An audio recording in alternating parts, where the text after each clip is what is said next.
Hello and welcome. Today I'm doing a video on the Senate election as it is now in July 2020, 4 months away from the election. So before we get started, we're currently at 233 subscribers, and let's see if we get hit 245 by the end of the month.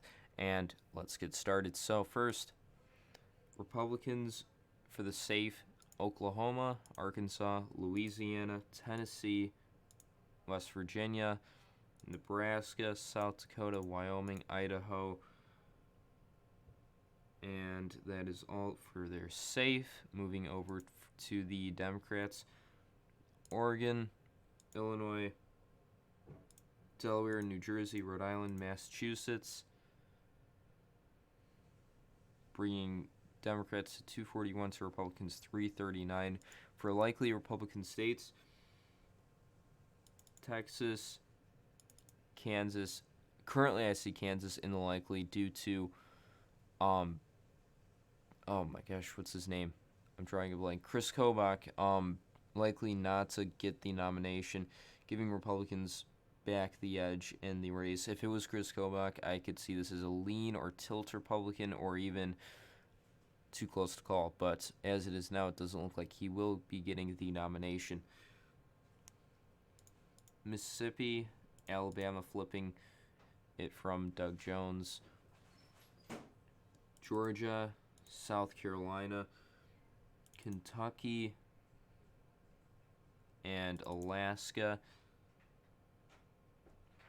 making Republicans have 447 seats to Democrats 41. Moving into the likely Democratic states: Minnesota, Virginia, New Mexico, Colorado, New Hampshire, bringing it to 46 for Democrats and 47 for Republicans. Moving back to the Republicans, I see Iowa leaning towards them, Montana leaning towards the Republicans. Steve Bullock is the nominee for the Democrats there versus Steve Daines.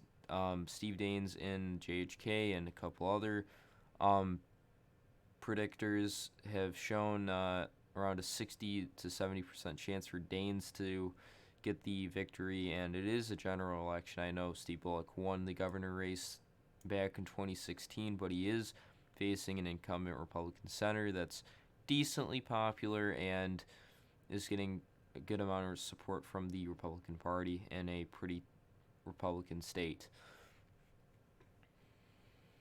Moving to the Democrats: Michigan, Gary Peters doing a lot better in recent polling over John James. I really don't see the seat flipping to the Republicans as it is now. It's going to be a hard seat as it is, even though Gary Peters is not too well known.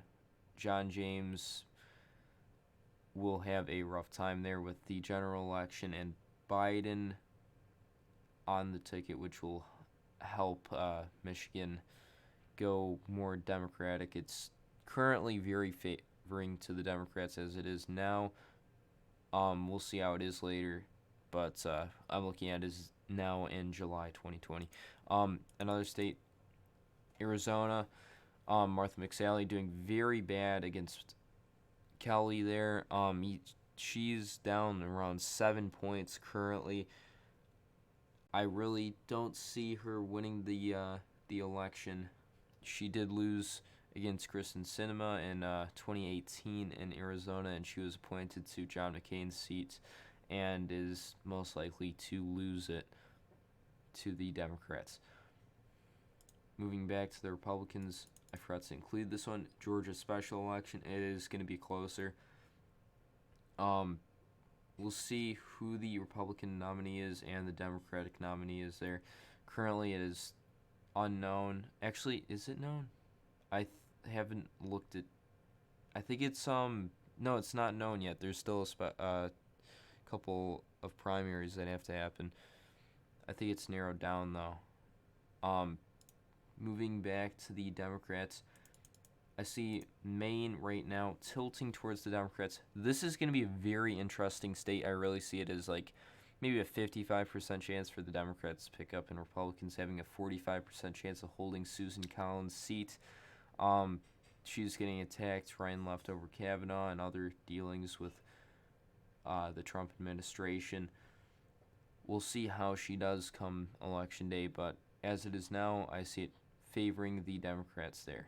I think it's Sarah Gideon is the Democratic nominee. In North Carolina, I see it tilting towards Tom Tillis over Cal Cunningham. Even though polling is favoring Cal Cunningham, it is a Republican state, really.